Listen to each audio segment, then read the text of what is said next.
We are a podcast for product marketers and B2B SaaS who feel misunderstood of what they do. From someone who truly gets what you do and basically help you feel less like a misfit, being unignorable in your role. What's up, everybody, and happy Friday Junior here for another episode of We're Not Marketers. We've got one of my favorite people of all time on the show today, Miss Emma Stratton. But before we get into that introduction, I want to kick it off with our personal intros. So I'm Eric Holland, the Franken marketer. Want to toss it over to Zach for a quick intro? Hey, this is Zach on the line once again. I'm still confused on my job title, Sales Water Roar, Sales Deck Intern. I'll let Gab correct me on that, but excited to kick off this conversation with y'all. Think football. You're the sales water boy. I'm the sales deck intern. But we can switch. I don't mind. Gab visual sales deck intern, still lost into the weeds of sales decks. Until he's dead, which we've been for a while now. But wanted to bring on one of my favorite people. I call her my little life coach. The way that she pours out her life into LinkedIn, and I've benefited from the practical nature of learning how to properly communicate really technical products, all the way to feeling good about taking leaps that feel very scary at first. So want to introduce Miss Emma Stratton. Most of us know her as a messaging expert. She's the founder of Punchy. She's done a lot of different things in terms of being a director of copy into even creative director. So she knows how to tell a story. And Emma, I want to toss it over to you to give any other notes that you'd like our listeners to know about you. I can't top that, Eric. Being one of your favorite people, little life coach. I love it. Yeah, no, I've got nothing to add. You did it beautifully. And we have every guest on. We start them off with one very simple question. And I want to give it to Gab to do the honors as always. Thank you, Eric. Emma, are product marketers actually marketers? Did you get a lot of people saying not marketers? No, but we had some. I'd say contrarian. What, 30%? 30% Zach say yes, 70% say no. All right, sorry. Flip that. Yeah. We gotta do a new poll. Last time was like 20% that said yeah. Interesting. Not marketers. Okay. Yeah. Well, I gotta say, product marketers are marketers, and in a really interesting way, right? Like when you think about product marketing, I think about product marketers as translating a technology or this kind of abstract thing into real terms that people can understand. Also making complex products digestible, easy to understand and shop and all those things. And to me, especially in the tech space, like that is marketing, like grown up, capital M, not like cheap, gimmicky marketing. It's like real smart marketing. So I think it's smart marketing. Smarketing. Smarketing, yes. Coin it right now. Product marketing. Coin it out. That's what we need to. So we shouldn't call ourselves product marketers anymore. That's a bad title. We're now smarketers. It's more than marketing. It's smarketing. Is it crazy to believe within 30 seconds Emma has single-handedly changed the name of the show now? Well, yeah, it's a new category, people. Category creation right here. Done. New category. Just gonna walk away. She knows how to write simple tech messaging that wins hearts, minds, and markets. Right. So of course we figured this out in 30 seconds. And fortunate for us for category creation, we got about 2K in the bank. And we got all the time in the world to create this category. Our VCs are going to be so thrilled with us. I think that was actually, you started tying right into how I feel personally about it is like, we're not doing cheap marketing. Yeah. Like we are doing real hard, smart marketing. My premise is if I go to a dinner table with my immediate family, friends, whatever, and they're like, what do you do? And I just say, I'm a marketer. They're going to name, so you do all those cheap things that, marketers are doing. And it's like, for me, both internally at an organization and externally with other folks, it's no, I'm not social media posts. I'm not, email campaigns. I'm not all of these like things that you think of when you think of marketing. Totally. It's, I know when I tell people I do marketing, they're like, oh, my friend has, like a small dental office, and they need help with Facebook. Could you help them with Facebook? My boxing gym, when I told them what I do, and they were like, "Oh, could you help us, grow our following on Instagram?" I was like, "Oh man, I've worked too hard for that question."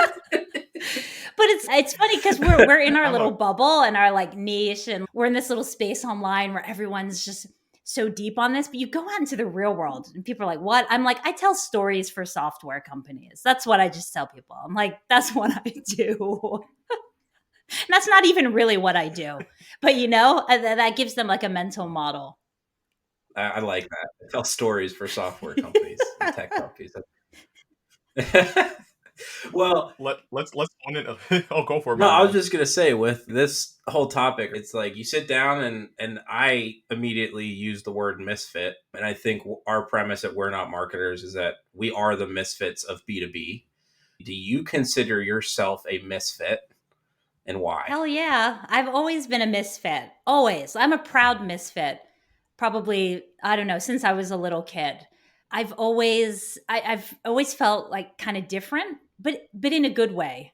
Like maybe it didn't seem like it was a good way, but I think in me I always knew like I am this way, I am different, and I've been in a lot of situations, institutions, jobs, etc., where I'm like, this is just not me, like I can be in here and I can play along and play nice and, do well, but this is not it for, this isn't it. There's something else, so I have always been a misfit. And I think it really wasn't until I got into running my own business that I started to understand the power and strength in all of our own misfitness, because I will also say that we're all misfits, and I think maybe, some of us are more aware of that misfitness, or our misfitness is maybe perhaps larger. And so, we feel the need to really kind of, make a bigger move or a bigger statement. But I think we are all misfits if you really think about it. We're not one homogenous blob. We're not all supposed to be doing the exact same thing the exact same way. So I think we're all misfits, but I'm a proud misfit. Always have been. We're all misfits. Some probably lean into it more than others, right? And I know for sure you've helped me lean into mine a lot more. Zach, I saw you had something you might want to say. No, you're good. You're good. Emma, take us back to the moment before working for yourself. How did you navigate that while staying true to your core values? Or like, what do you do? What do you tell a product marketer that's, well, I agree with you, but my boss doesn't? That's hard. Well, part of it is soon you'll be able to be like, tell them to read my book, because I'm launching a book that will explain why I'm trying to kind of make a bigger impact in the industry with other people's bosses and colleagues, so that it becomes more mainstream to take a non-buzzwordy human approach to messaging. But that is a really hard question, honestly, because people come up to me all the time and they say that. They're like, I totally, align with what you say. I love it. But how do I convince my boss, who's, the CEO founder? It's his baby. He's technical. I try. He changes everything. So many people have talked to me about it. And, it's not a simple answer. Like, the answer I give people to try to convince them is, if there's a competitor or someone in the space that they admire who's doing it well, show them that. If there's any data that you can run showing that certain language doesn't resonate with customers, do that. But a lot of times, those colleagues that want to sound like everyone else, that don't want to use certain words, it comes from a place of fear. Okay. It's fear. It's fear of, I want to make sure we sound like we're the smartest, like we know what we're talking about. I'm afraid that if we use that language, we won't sound like we know what we're talking about, or that we're for the enterprise, or that, we're not just some little startup, or, what if they don't think this product is as amazing and technical as I know it is? And so a lot of times I think fear is the underlying piece of why people don't want to stick their necks out. It feels safer to just kind of mirror and parrot what everyone else is saying, because, that goes back to the earliest days of us trying to stay safe. It's not safe to leave the herd, right? There's safety in numbers. As humans, animals do it, right? No, don't be different, kind of stay the same. So it's fear, and it takes, you can give someone in fear, you can give them, advice, rational reasons why. But if that fear is strong, you're not going to change their mind, So that's why it's a really tough thing. Like you can't always overcome that, is what I've found. It sounds like you wrote our website really quick there, because there's a few things that we mentioned in there. You're actually onto something there. That whole herd mentality and the safety you feel. But I also look at, if we're doing animal analogies, like the peacock, man, the one that stands out the brightest is the one that actually gets what they're looking for, not the dull, boring one. And that's the thing, because the same people who are scared and don't want to stand out, then they will look at that new startup in the space or that other company that runs the cool campaign that does the peacock thing, and they're jealous. They're like so jealous, right? And I'm like, it's, if you want to be like that, we can't just do what everyone else is doing. So that's a thing I see a lot, which is kind of funny. The peacock, they're trying to build a relationship, right? And that's what we're trying to do here. We're not trying to survive in the wild. Like, we're trying to build relationships and tell stories. Which, by the way, you can't see me because my camera's in reverse. Oh, this messaging is different. I like that. Yeah, that was available right now. That was but more in honor of you today. Aw, thank you. This is making me think that it's also a question of mindset a little bit. Like, I work for some founders that when we spoke about like the messaging on the website, their response was almost, yeah, but we don't like those too flashy brands. And I even heard, if I could outsource the entire marketing department, I would do it. So I feel like there's some situation where, as you said, it's fear, but there's also, they're not open to listen and they don't have a core understanding of what it is. And I feel like it's very important to understand those guardrails as a PMM, as someone, an individual contributor in an organization, that if the head of the snake wants to take a direction and it's very far off of your value and the way you're perceiving the brand, it's going to be, as you said, a long journey to try to convince them, and you might even burn yourself up trying to do it. Yeah, I'm not built to do that. Yeah, I have a hard time. That's why I left. I mean, that was the thing really that actually pushed me into my own business, was like a full-time job that was just like a lot of politics and effort that kind of resulted in nothing, and, personality dynamics and clashes and all that. And yeah, I think if you're in a situation where, no one's listening, they don't inherently value marketing or messaging or what you're bringing to the table, it's not a good idea to hang around, because it drains you, it chips away over time. Then are you, when you're working with businesses, when you're consulting, is there specific ways when you want to stay as far as possible of those political games? Do you have a way when you can kind of, I don't know, foresee them a little bit before you get into that back and forth that basically just stop everyone from getting to the best results? So, when people hire me, they're usually bought into my approach, right? If they're going to invest to do messaging with someone like me with my approach, so I don't have to convince them that kind of simple, more human messaging is right.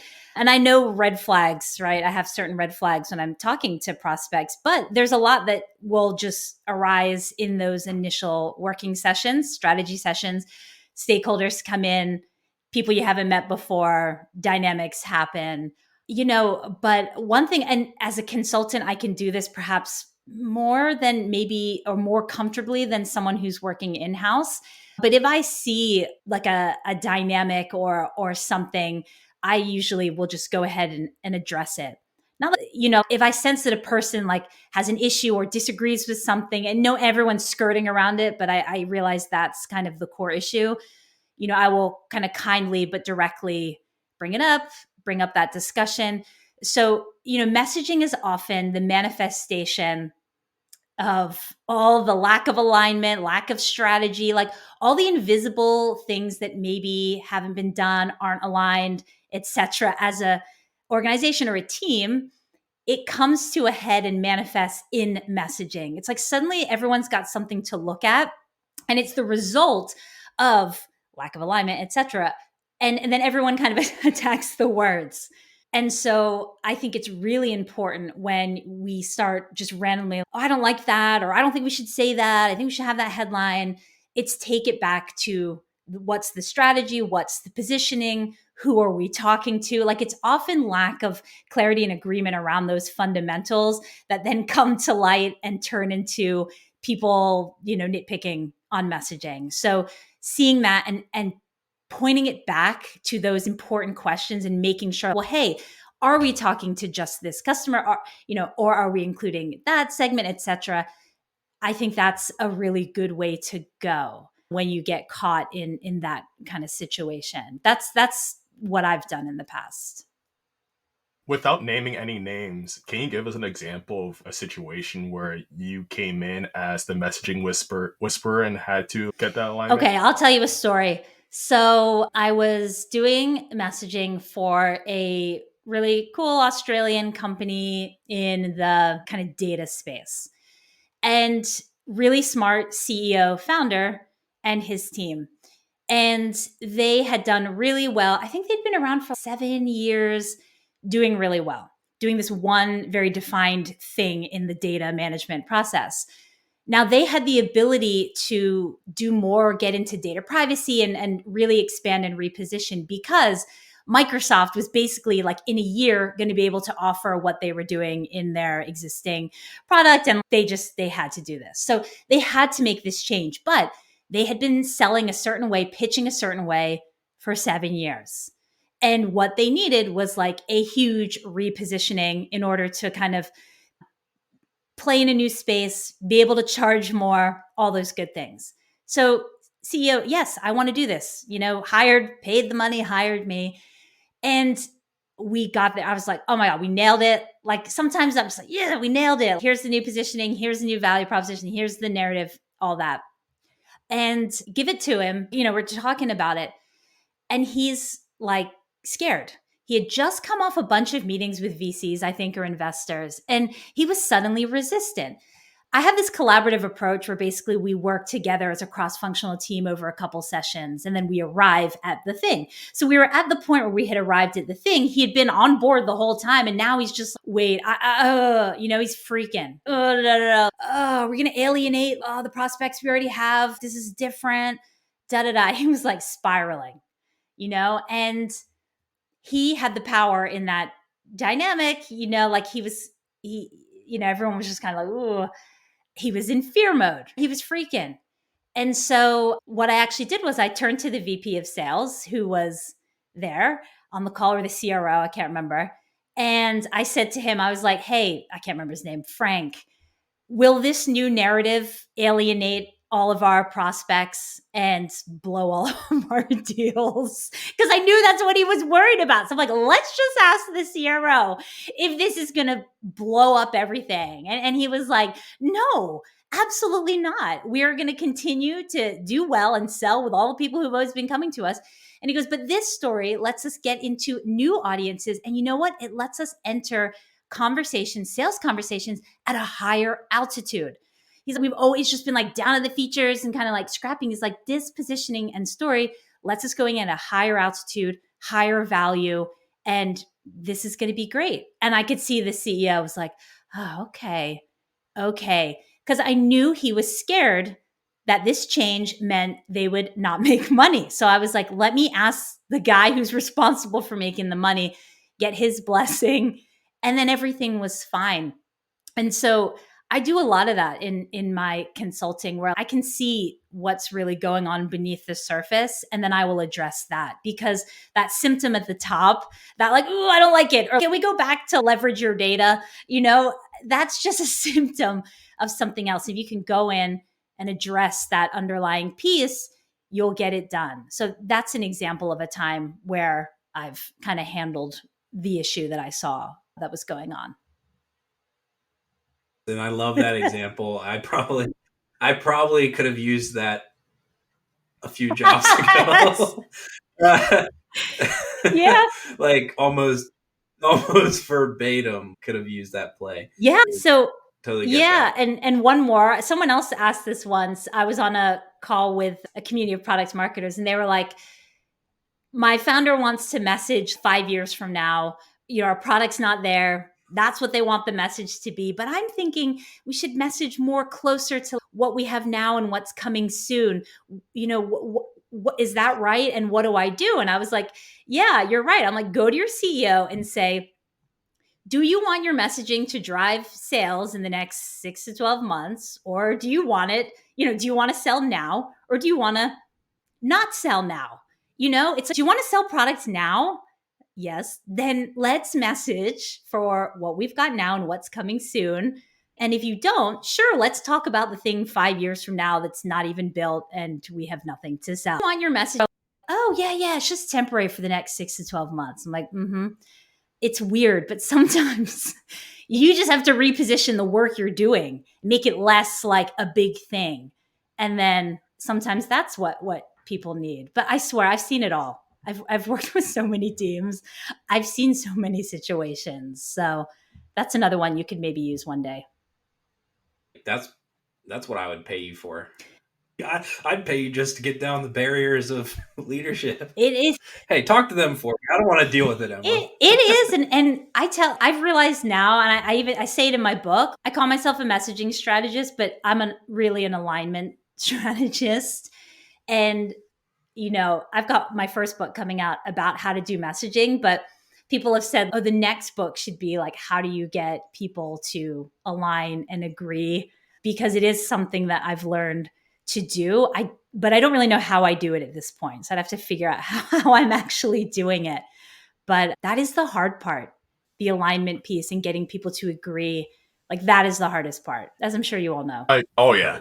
I can imagine, Emma, that when you go into these sessions, product marketers are in the room with you in complete awe. Oh, I don't know. Wonder what you're doing. And then when you're well, I can imagine this scenario right now. You tell me if I'm wrong, where you walk out that door and they're like, Emma, take me with you.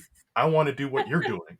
So for those product marketers are out there that see you like killing it in these conversations, that see you on LinkedIn, like when do you know is the right time to maybe transition into I'm going to start my own thing? So the time is, when you're ready. It's never too late and it's never too early. That's what I'll say. Never too late, never too early. It's kind of like having kids. You're never ready. Like you just get in there and you'll figure it out. What I would say to anyone who's thinking about doing it is you can do it right now. Like you're in a really good position. If you're working at a company, if you're posting on LinkedIn already, wow, you have way more than I had when I started. Like I had nothing. I didn't use social media. I hated networking. I'm kind of like a, misanthrope. Like I have a few good friends, not millions of friends. I'm like, I didn't have a network. I'd moved to a new city. I didn't have a tech pedigree. I didn't work at cool companies. In fact, I had never really worked as a product marketer doing messaging, and I was still able to do it. And so when I see people who are like, oh, I'm thinking maybe in 2 years, and they've got this amazing track record that they're working at tech companies. They have a natural network. They know loads of people in the industry. They're already posting a little bit on LinkedIn. I'm like, oh my God, I didn't do that. I didn't start posting on LinkedIn until I was like 3 years into my business, and I was able to do it. And so many people who mentioned to me, I'm thinking about it. I'm like, you could do it right now. You could do it right now. So that's what I would say. If you've been working a couple of jobs at companies, if you know people, you've met people at jobs, that's your network. If you go on social media a bit, you already have, you've got a really good foundation to get started, because also you don't know how it's going to go and you can't really plan for how it's going to go. You got to just start. As you all probably know, right? You don't really know until you get into it, and then you learn as you're in it. So there's only so much preparation and planning you can actually do. And I know that's probably, some people are like really into planning and really organized, and I'm not that way. So I didn't have this problem, but I've met some product marketers who are like, okay, well, I'm writing my plan and getting my website ready and, doing all of this planning and preparation before. And really, there's only so much you can do. I always say, just get your first client. Just get a project. Forget the website. You don't need the website. Get a client. Just get one, get started, and then you'll learn and keep going from there. So yeah, that's what I think. I think, most people can totally do it right now. They've got a great foundation. Yeah. That's great advice. And I think you cannot be, as you said, like always super ready. And there's always some strength that ultimately not everyone has. Like even you said you didn't work with social media up until 3 years in your business. There's some people that have a specific background, but there's always new situation. But as you said, I think it's the perfect analogy. It's like when you get kids, it's happening now. And the problem will just get more complex or different along the way. And you said something very interesting in terms of some people are planners and you can become just an over planner with your business, or almost kind of like a want-preneur. You want to be an entrepreneur, you're seeing the success, you're engaged by the potential lifestyle or whatever, but it's always something you want and you don't have enough doing compared to enough planning. Yeah. I mean, planning is important, right? Planning's not bad, but you can hide in planning. You can also hide in, I need to learn more. You can hide in, I need more experience.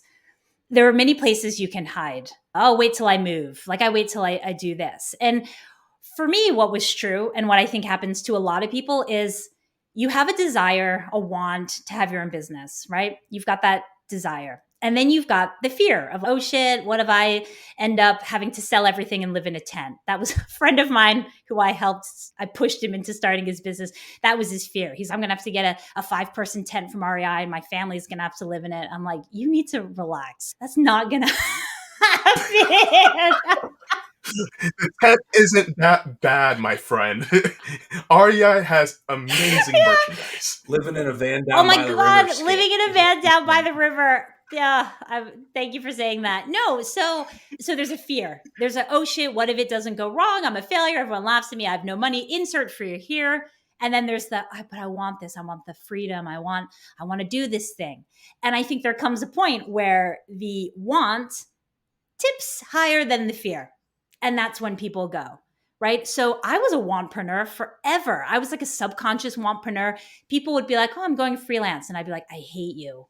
I'm jealous. Like in my mind, I'm like, I hate you. I'm jealous. I'm like, why am I so jealous? I was just jealous when people were like starting business, even crappy businesses. I'm like, I'm jealous, from my full-time job. And then I'm like, oh my God, homemade candles. You live in the life. But then lucky.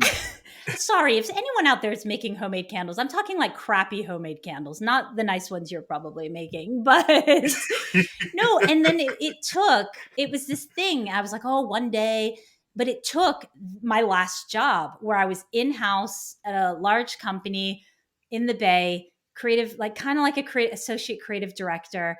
It was everything I hated just on a platter. It was just like, here's the worst job for you, Emma. And the day I started, I was like, I need a new job. Oh my God. I was like freaking out. And that's what pushed me. I was like, you know what? And I started looking for another job and nothing looks right for me. And I was like, you know what? I got to just try to go out on my own because I can't do this. So my need was more than the fear of what if it all goes wrong. How much of that is like a bad company culture too, where you want to do this, but you're in a situation where you want to be like, I want to get promoted in this role, but then your manager might be like, oh, well, you need to do X, Y, and Z. And honestly, your performance dictates that you can't lead the brand. Sucks, I think that sucks because I know from friends, who have been in those kind of toxic, smart ass friends, like smart, amazing friends, marketers who are in a toxic situation and they're questioning, am I even good at this? And I think that's what happens when you're in a bad culture. You start to question, am I good at this? Have I, and I think if you're in like a bad way, you might not be able to realize. That's when you hope you have friends around you, who can just mirror for you. No, you're awesome. Okay. You're awesome. Like any situation that makes you feel bad about yourself is not a good situation for you. So I've said that before. I wrote a post about it and someone's, oh, but you got to push yourself and you need like helpful criticism. And it's, yeah, helpful criticism doesn't make you feel like shit about yourself. I mean, right? Yeah. Yeah. I asked for criticism, not depression and anxiety. Thank exactly. Like I think we all know the difference. Yeah. We know the difference Crippling. between like helpful feedback that comes from a good place versus the other kind. And okay, so, Yeah.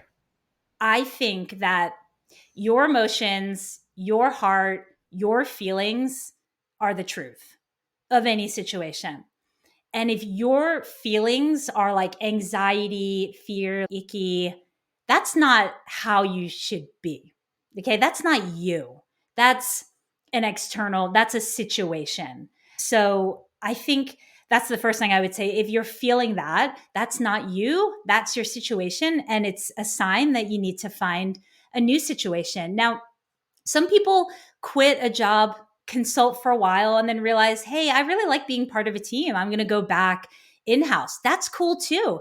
That experience can teach you a lot of things about yourself and make you feel more firm about, yeah, no, I do like to be part of a team. Not everyone, is cut out or wants to have their own business. It's not for everyone. We need people working in teams within large groups as well. It takes all types. So yeah, I think if you're feeling that way, it's a sign you need to change your situation because that's not fair to yourself, Nailed that. I totally agree with you. There's good points of feedback that they're going to help you grow. And then there's, just rampant criticism that will just cripple you as a person. Yeah. And, a lot of people don't know this, right? So Emma has been working extremely hard on a book. And as she just came back from a 2-month stint where she wasn't even getting a view of her own bed, let alone actually getting to sleep in it. So she's one day removed from that and joining us on this show. And I know, all of that stuff compound together, plus obviously running your own business, you've got your own family. Burnout is, a huge thing that we're going to see in our space, whether you're doing it as an entrepreneur or you're part of an organization and a team. What have you done, over the last few years to combat some of that and get that release and that Emma time that you rightfully deserve? Yeah, it's funny, work-life balance. I think I'm actually in the pursuit of an imbalance where I have more life than work. Why are we equally balancing work with the rest of life? That's my first question, right? I don't know. I think that's the man asking us to do that. So I question work-life balance. I think the word I like to use is harmony. Do I feel like the pieces of my life are in harmony and working together or not? And it's tricky. I think to say that you're going to constantly all the time have everything in balance or in harmony, it's not going to happen. Life isn't like that. Things happen. There are moments where it's like, oh, there's a lot going on. And then there's chiller moments.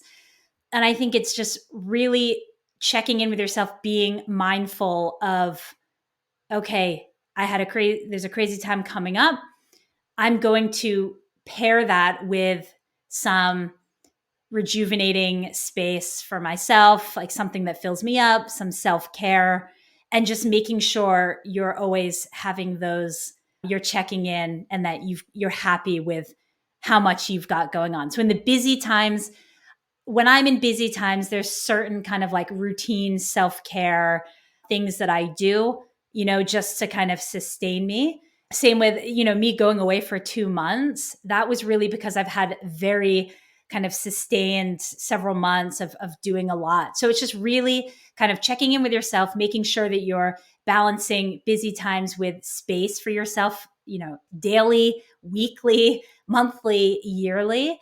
And another thing that I find helpful, rather than thinking about work life or time on, time off, is energy drainers and like energy infusers. So there are things that drain us, that drain our energy, or, like for me, it's lots of meetings in a day, housework, domestic drudgery. I don't like a lot of domestic drudgery drains me, things like that. And then I have things that energize me, which is like being on a podcast with cool people like this, speaking, walks in nature, running. So I have things that drain me, things that energize me. And I like to have in my life more energizers than drainers, but just keeping an eye on that, just knowing what are your drainers and making sure you have some energizers that go with it. So more and more, that's how I think about it, because there are parts you love of the job work, and there are parts that you don't love that will kind of drain your energy and excitement. And so thinking about that, keeping them balanced has been a really big thing for me, of keeping that overall harmony in my life. Maybe that's why we started this podcast, guys. We just need an energizer. An always on. That's it. We need an always on energizer. But don't you feel it though? It makes you happy. We got yerba mates. That's our unofficial drink of choice here, and we're not marketers. That's what energizes us. Yerba mate? Yerba mate. Yeah, I used to drink that a long time ago. Beverage. I haven't drank it since the late 90s. Oh, so look, she started. An OG. It wasn't us. Well, I was a hippie. I was a hippie in the late 90s, and so we drank yerba mate from Whole Foods, and it was like tasted like dirt. And we were sure. I lived in Colorado at the time. And we thought that if you drank it at high altitude, like on the top of a mountain, you'd get high. And I think we did. I don't know. All right. Gab, you gotta go up in the mountains. Yerba mates. And do the When I was in the mountain, the last thing I wanted was to drink yerba mate. But to be fair, we were like, it was 4 days of hiking, so but I can see it being like a drink that mountaineers and people are drinking for the taste and potentially for the buzz as well. As you said. Didn't it start hippie Emma in the 90s? I need to see. Oh God, I would never show a photo. Okay, imagine this. I followed Fish. Do you know who Fish is? Okay. Yeah, I wore patchwork, but I didn't have a hippie personality. I was still this, but I was like messy hair, patchwork, Indian print like stuff. Yeah, I did that in high school and the first 2 years of college when I was in Boulder. And then I just changed and I got into hip hop and indie rock and moved to New York City, and I just stopped all that. And I just stopped. I stopped on the Millennium after I saw like Fish on like a reservation on the Millennium show in 2000, and it was crazy. And then I was like, I'm done. And I cleaned up my act. Well, we've had a lot of fun today, Miss Emma. I'm curious, do you want to play a little game with us? Sure. All right. It's dangerous, but you've already agreed to yes, so you're in. Can't get out of it. All right. So, everybody, welcome to another version of We're Not Marketers Torture Chamber. This round is going to be messaging focused because we have Emma here today. So, Emma, the rules are very simple. We're going to walk you through a list of questions. Each question will have an A or a B answer. You are forced to pick one of those answers, no matter how cringy it makes you feel. And that's basically it. So are you ready to go? Ready. All right. So the first one is innovative or optimized? Optimized. World class or industry leader? Oh no.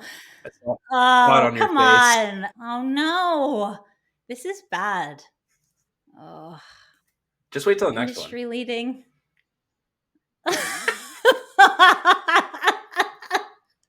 I just can't picture. Enable. Go on. Oh. Enable or empower? Enable. Oh, I'm hurt. Enable's just like a little bit quieter than empower. I think I could get away with enable a bit more than empower. I thought about this the other day, not to go on a tangent, but I was like, when was the last time someone was like, could you enable my Wi-Fi? It's just so weird. It's just such a weird one. It's one of our weird things. All right. Unmatched or superior? Unmatched. Definitely. Okay. Unified platform or all-in-one platform? God. Oh, duh. God. There are a couple that really get Your me. That clients is the rest of your life. God. Oh. It's gonna have to be in your new Oh book. no. I mean, I rag on all-in-one all the time, but I hate unified platform. So I'm gonna have to go with All right, all-in-one that's fair. and just be a huge hypocrite. Okay, all-in-one. So painful. Actionable, and then whatever word Sure. precedes that, or high value, and the same thing, whatever word you Oh, want actionable. precedes that. Really? Yeah, I hate actionable, but high value, that's just terrible. Actionable? No, I mean, what do you mean? no, I mean, I hate them all, but high value, I don't know. Yeah, I'm with you. This one always bothers me. Proactively or reactively? Ugh.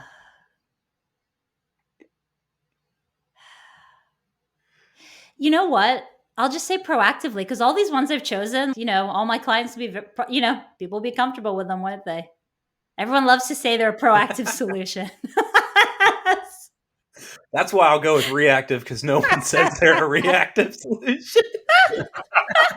Hey, we just had a major outage. We'll react to that. Pivot. I think the word you're looking for is pivot. Oh, pivot. Oh. So leverage your blank or optimize your blank. I will say optimize, just because I hate leverage so much. I just hate leverage so much. And everyone's favorite. Maximize revenue or see X% ROI. I'll go maximize revenue. I like living in the vague space, vague terms.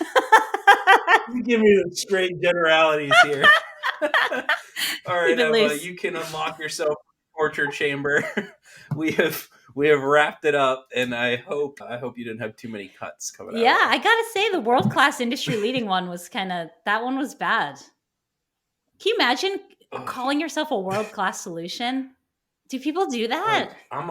It acts like it's out there. Yeah, it's out there. Yeah, that's what I mean. You see it. I'm not going to say who, but one of my former employers may still have. Wow. The NFL does it too with Super Bowls. They say we're the world champions after and it's you didn't play. Yeah, it's no one else is playing. No one from Australia stepped up to play you this year, did they?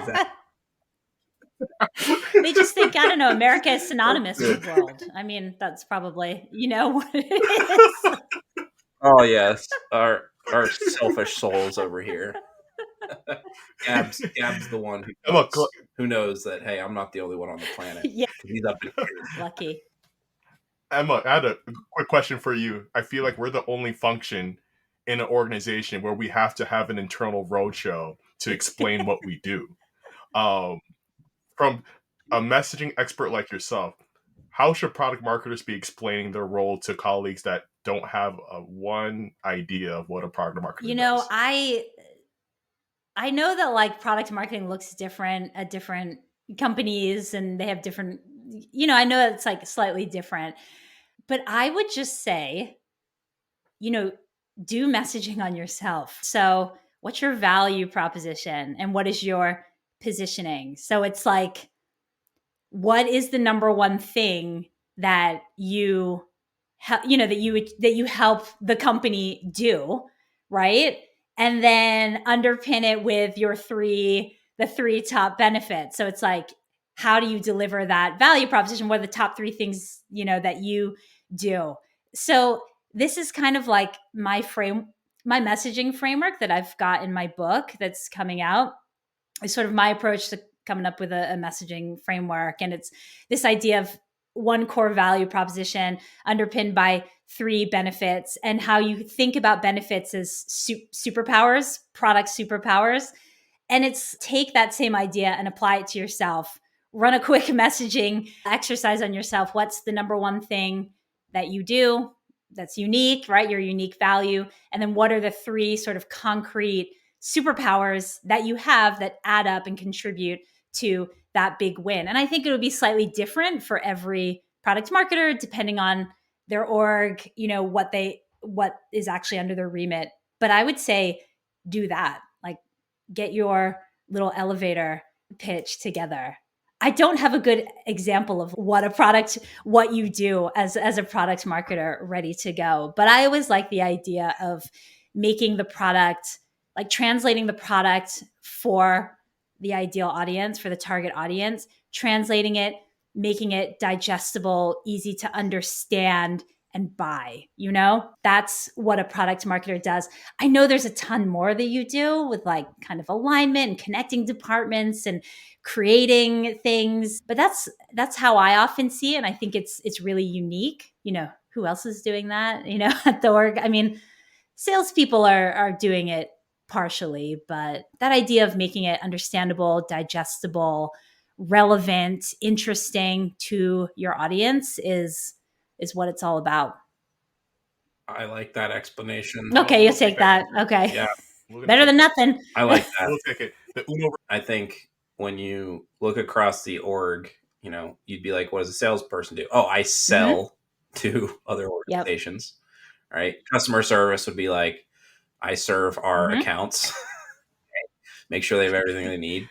Well, I see it's a tech thing, right? Because like in other industries and places, people like create the product and then they have the marketing team, like people like market, like in their brand, right? They're like brand, there's a brand aspect. And whereas in a lot of tech companies, and especially larger ones, you have the brand team and there's the product managers, and then you've got like corporate comms brand. There's a gaping canyon between those two. And if you just sort of were like, oh, just leave it to brand to market, what the product manager, this new feature, it's like, you can't do it. You need the product marketers, right? And that's a tech thing, right? We're not selling a candy bar, shampoo, where it's very brand led and it's simple and, it's take this product and just make it sizzle, It's that translation. We help people understand and want our technology. That's what we do. So it's that piece in the middle, that translation. Because I've worked with companies where brand, a lot of people are like, oh, we gave it to, brand, and they just made it really high level and it's fluff. We just sound like everyone else. And it's like fluffy taglines. That's why we need products and marketers. It's that substance, that smart, that's where the uniqueness comes in there. So that's product marketing, It's marketing. That's marketing. And if you want to learn marketing, how to communicate marketing to your audience, to your organization, to your mother, go ahead over to Amazon and pre-order Make It Punchy, How to Write Simple Tech Messaging That Wins Hearts, Minds, and Markets, coming out on September 18th. Yes. Is that right? Yes. I know. I'm waiting for my copies to arrive any day now, my first advanced copies. So I can't wait. It's tied together with twine and you have to like slowly unravel it just to open up the book and the light just reveals on your face. That would be nice. Emma, I just want to say thank you for coming on today. I know you've just come back from a grueling trip, so it was awesome to be able to connect with you. Round out our season 2 with a surprise guest, one of my favorite folks. And it was cool to just not talk about messaging because I know you do that every day. So other than joining the Punchy community and coming in and checking out your newsletter, following you on LinkedIn, and going and pre-ordering your new book, any other things you'd like to let our audience know where they can find you and keep in touch? No, you've covered it all. I would just say, if you're even vaguely interested in messaging, just pre-order the book. Just a quick, like behind the scenes part of when I developed the actual outline, the chapters before I wrote the first draft. One of the things I did was write down all the questions that product marketers have asked me over the years, like all of them. And I organized them within the outline to make sure that I answered every single question that I have been asked over the past 8 years and answered them in this book. So if you have questions about messaging, I'm pretty sure I have at least my answer to some of them in this book. I really wanted to kind of serve all the product marketers and marketers out there and answer all those questions because it's hard.